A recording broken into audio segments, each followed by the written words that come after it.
అనుదినం దేవునితో.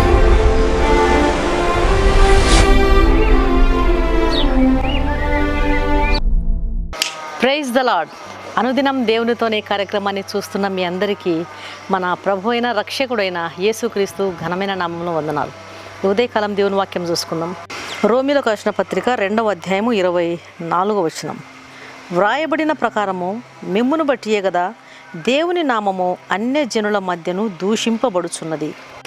అన్యజనుల మధ్య దేవుని నామము దూషింపబడేలా మన ప్రవర్తన ఉండకూడదు. ఎవరిలో అయితే పాపము, అబద్ధము, దుర్మార్గత, నిర్దయ ఉంటుందో ఇలాంటి వారు దేవుని నామాన్ని అన్యజనుల మధ్య దూషించేలా ప్రవర్తిస్తుంటారు. మన హృదయంలో నీతి ఉండాలి, ప్రేమ ఉండాలి, విశ్వాసం ఉండాలి, మంచితనం ఉండాలి. ఆత్మ ఫలాలను మనం ఫలించాలి. గలతీలకు రాసినటువంటి పత్రికలో పౌలు గారు అంటున్నారు, ఆత్మ ఫలాలను ఫలించండి.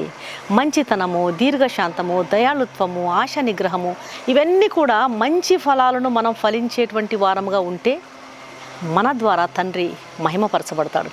మీరు బహుగా ఫలించినచో తండ్రి, పరలోకపు తండ్రి మహిమపరచబడును. దేవుణ్ణి మహిమపరిచే విధంగా మన ప్రవర్తన ఉండాలి. అంతేకాని దేవుని నామము అన్యజనుల మధ్య దూషించబడే విధంగా మనం ఉండకూడదు.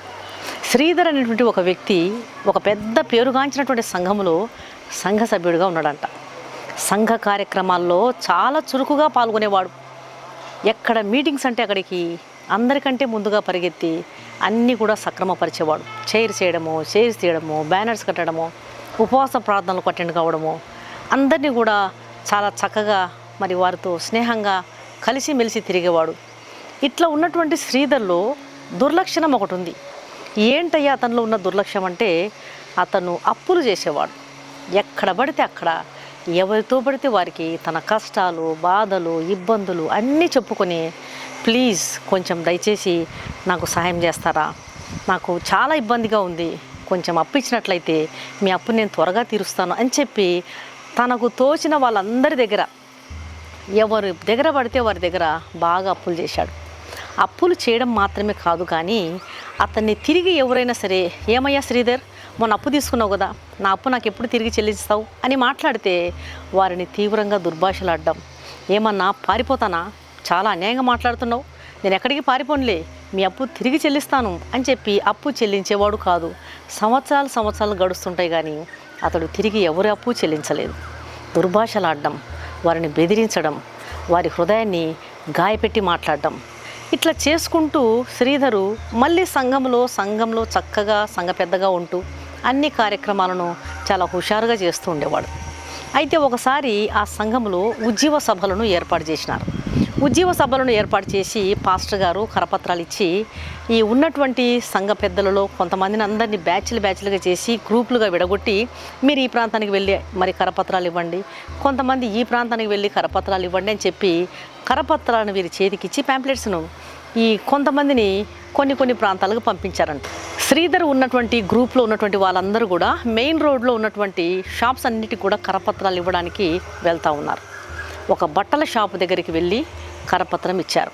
ఏమండి, 3 రోజులు ఉజ్జీవ సభలు ఏర్పాటు చేశాం, మా చర్చి వాళ్ళం పలానా గ్రౌండ్లో, దయచేసి మీరందరూ రావాలి, మీ కుటుంబీకులను, మీ స్నేహితులను అందరినీ కూడా దయచేసి తప్పకుండా తీసుకురండి, ప్రభు వారు మీకు తప్పక మేలు చేస్తాడని చెప్పి వీళ్ళు కరపత్రాలు ఇస్తూ ఉన్నారు. ఈ కరపత్రం తీసుకున్నటువంటి ఆ బట్టల షాపు యజమాని ఆ గుంపులో శ్రీధర్ ఉండడాన్ని గమనించి ఒకంత విస్తుపోతూ, ఈ శ్రీధర్, ఈ వ్యక్తి మీ చర్చికేనా వచ్చేది అన్నాడంట. అందులో ఉన్నటువంటి వారు, అవునండి, ఇతడు మా చర్చికే వచ్చేది, ఇతడు ఎంతకాలం నుంచి వస్తున్నాడు చర్చికి అని అడిగినాడంట. చాలా సంవత్సరాల నుంచి ఇతడు మా చర్చికేనండి వచ్చేది, చాలా చురుగ్గా అన్ని విషయాల్లో కూడా పాల్గొంటూ ఉంటాడు, చాలా సంవత్సరాల నుంచి వస్తున్నాడు, చాలా సీనియర్ అని చెప్పినారంట. ఓహో అవునా, అయితే ఈ శ్రీధర్కు కూడా యేసుప్రభు దేవుడేనా అన్నాడంట. అవునండి, మా అందరికి కూడా యేసుప్రభు అండి దేవుడు, శ్రీధర్కి కూడా యేసుక్రీస్తు ప్రభు వారు దేవుడండి అన్నారంట. ఈ శ్రీధర్కే గనక యేసు దేవుడైతే ఆ యేసు నాకు అక్కర్లేదు అన్నాడంట. అనేసరికి వీళ్ళందరూ కూడా ఆశ్చర్యపోయారంట. అప్పుడు ఆ షాపు యజమాని కరపత్రం తిరిగి ఇచ్చేస్తూ, అవునయ్యా, ఈ శ్రీధర్ లాంటి వాణ్ణి మార్చలేని యేసు నాకు అక్కర్లేడు, అలాంటి దేవుడు నాకు అక్కర్లేదు. ఎందుకంటే ఇతడు దాదాపుగా నా వద్ద 6-7 సంవత్సరాల క్రితం అప్పు తీసుకున్నాడు. ఇంతవరకు నా అప్పును చెల్లించలేదు, అడిగితే నా మీదికి కసుబుసుమంటున్నాడు. చాలా కోపం ఇతనికి, మాట మీద నిలబడే వ్యక్తి కాదు ఇతను, చాలా దుర్భాషలాడతాడు. ఇతన్ని మార్చలేని యేసు దేవుడు ఎట్లా అవుతాడు? కాబట్టి ఇలాంటి వానికి యేసు దేవుడైతే ఆ యేసు నాకు అక్కర్లేదు అన్నాడంట. దేవుని బిడ్డలారా గమనించండి, ఇందాక మనం వాక్యంలో చూసుకున్నట్టు రోమీలకు రాసిన పత్రిక 2వ అధ్యాయం 24వ వచనంలో వ్రాయబడిన ప్రకారము మిమ్మును బట్టియే కదా అన్య జనుల మధ్య దేవుని నామం దూషించబడుతున్నది. ఈ వాక్యం కరెక్టేనండి. ఈ అంత్య దినాల్లో ఈ వాక్యం యొక్క నెరవేర్పును మనం చూస్తూ ఉన్నాం. ఎంతమంది పరిశుద్ధ గ్రంథాన్ని పట్టుకొని మాదిరి లేని క్రైస్తవులుగా యేసు నామము, దేవుని నామము అన్యజనుల మధ్య దూషించబడే విధంగా ప్రవర్తిస్తున్నారు. దేవుని వాక్యం సెలవిస్తుంది, మీరు ప్రియులైన పిల్లల వలె దేవుని పోలి నడుచుకోండి. దేవుని పోలి మనం నడుచుకోవాలి. దేవుని స్వభావాన్ని మనం కలిగి ఉండాలని దేవుని వాక్యం సెలవిస్తుంది. యేసుక్రీస్తు ప్రభువారు ఎంత సాత్వికుడు, తండ్రికి ఇష్టమైన కార్యము ఆయన ఎల్లప్పుడూ చేయుచున్నాడు గనుక తండ్రి ఆయనను ఒంటరిగా విడిచిపెట్టలేదు. తండ్రి, చేయుటకు నీవు నాకు అప్పగించిన పనిని నేను సంపూర్తిగా నెరవేర్చాను, భూమి మీద నిన్ను మహిమపరిచాను అని ఎంత చక్కగా యేసుక్రీస్తు ప్రభువారు సాత్వికునిగా, పరిశుద్ధునిగా, దీనునిగా, తన్ను హింసించు వారి కొరకు ప్రార్థన చేస్తూ, తన్ను బాధ పెట్టినటువంటి వారి విషయంలో క్షమిస్తూ, ఎన్నో విషయంలో ప్రేమపూర్వకంగా మాట్లాడుతూ ఆయన తండ్రి గుణలక్షణాలను ఈ లోకంలో చూపించాడు. మరి ఆయనను నమ్ముకున్నటువంటి మనం, ఆయన పేరు పెట్టుకున్నటువంటి మనం, మేము యేసుప్రభు బిడ్డలం, మేము క్రైస్తవులం అని చెప్పుకుంటూ శత్రువులను క్షమించలేని మనసు మనం కలిగి ఉన్నట్లయితే మనము ఆయనకు బిడ్డలము అని చెప్పుకునే అర్హత మనకు లేదు.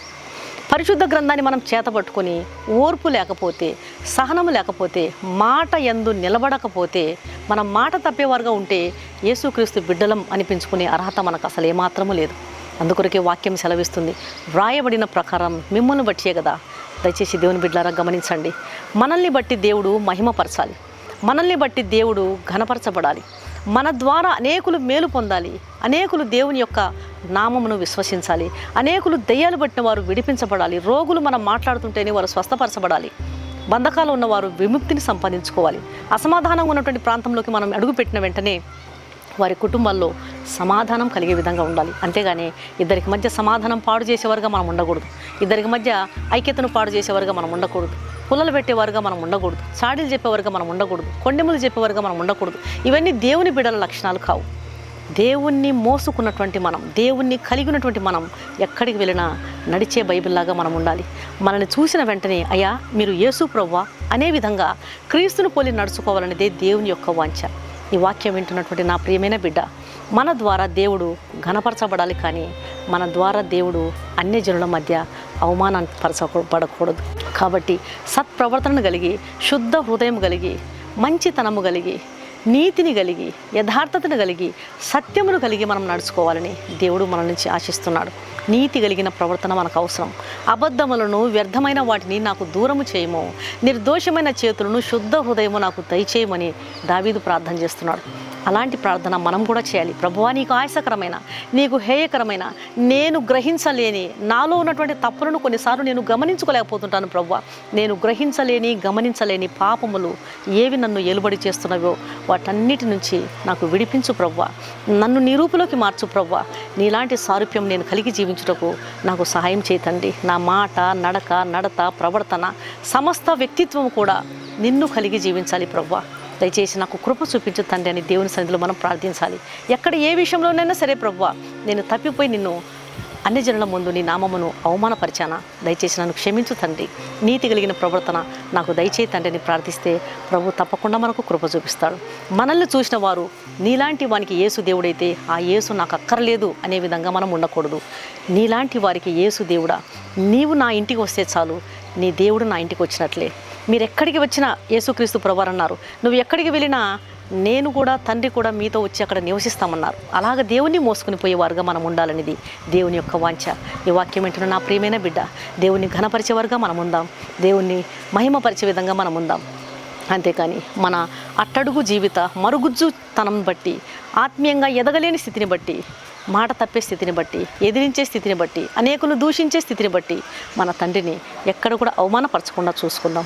ప్రభు ఈ మాటలు దీవించునుగాక. కళ్ళు మూసుకోండి, ప్రార్థన చేస్తాను. పరిశుద్ధుడైన తండ్రి, ప్రేమగల నాయన, నీకు వందనాలయ్యా.